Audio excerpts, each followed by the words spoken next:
The bells of Madrid have rung for centuries to mark coronations, victories, and solemn farewells. But no sound has traveled as far, as fast, or as powerfully as the announcement that shattered royal tradition today. The world expected quiet dignity, a slow preparation for the reign of Spain's future queen. Yet instead came a thunderclap. Princess Leonor has announced her wedding. A moment that was supposed to be years away is suddenly here, and it has left governments, monarchies, and millions of royal watchers stunned. Why now? Why him? And what does this mean for Spain, for Europe, and for the global perception of royalty? What unfolded was not merely a love story but a global event. From London to Copenhagen, from Washington to Buenos Aires, the reactions have been immediate and intense. Some call it the most romantic gesture of the century. Others whisper of political risk, of power plays behind the palace gates. And at the center of it all stands Leonor, balancing the crown she was born to wear and the heart she refuses to deny. The announcement itself was brief, yet it carried the weight of history. A palace spokesperson confirmed that Princess Leonor, heir to the Spanish throne, is officially engaged to marry. No details of the exact date were given, but the confirmation was enough to send shockwaves around the world.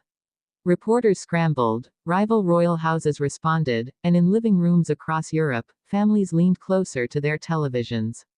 Was this the fairy tale ending they had hoped for, or the beginning of a storm? In Spain, the reaction split along emotional lines. Supporters see Leonor as a new kind of monarch, one who leads not just with duty but with authenticity.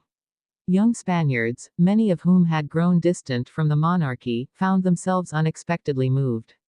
Social media exploded with messages of admiration, of pride, of hope. Yet not everyone celebrated. Traditionalists fear that this leap into love will weaken the careful image of stability the monarchy has worked so hard to protect. Could a marriage rooted in passion also carry the weight of 1,000 years of Spanish history? Meanwhile, in Denmark, the whispers grew louder. For months, speculation linked Leonor with Prince Christian, heir to the Danish throne. The announcement, though not naming him explicitly in its first release, stirred fires of excitement. Was it true? Had the two young royals, long observed at state events and gatherings, finally stepped into the light together? The Danish press flooded the airwaves, framing it as the union of two houses that could reshape Europe's royal landscape. The British reaction was no less intense. Commentators there, still sensitive to the shadows of Diana and the turbulence of recent royal scandals, weighed the risks and rewards of Leonor's decision. Some praised her courage, declaring that she might become the most relatable queen of her generation.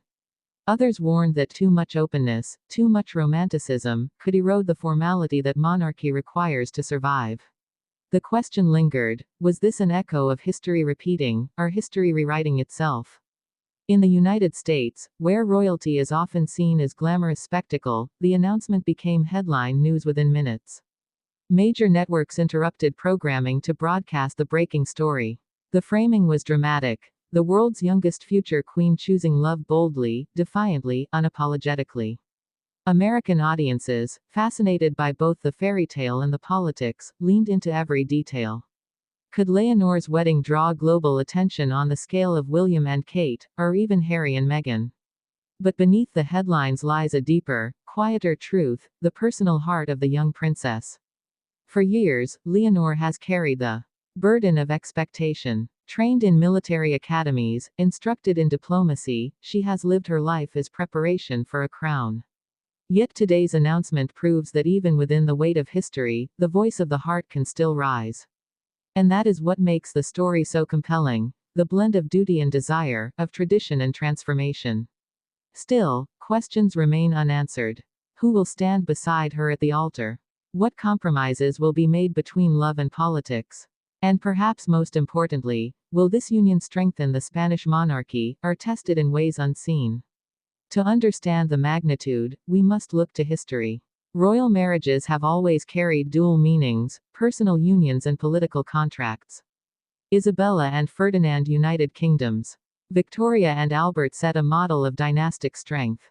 But Leonor's choice signals a new era. It is less about politics, more about authenticity.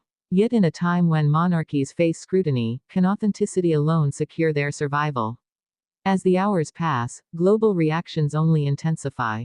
Leaders send their congratulations, while critics sharpen their questions. The palace, meanwhile, remains measured, offering no further comment beyond confirmation. The silence itself speaks volumes, leaving the public to speculate, to dream, and to fear. The announcement may have lasted minutes, but the ripples will last years. The eyes of the world are fixed not only on the young couple but on the institution they represent. This is no ordinary wedding. It is a test, a turning point, perhaps even a rebirth of monarchy in the 21st century. So as we stand in this moment, caught between tradition and change, one truth is clear: the story of Princess Leonor's wedding is not just about two hearts. It is about nations, about legacies, about the very idea of royalty itself. And though the date remains unspoken, the impact is already written into history. Because today, love did not whisper, it roared. And the world will never see Spain, its crown, or its future queen in quite the same way again.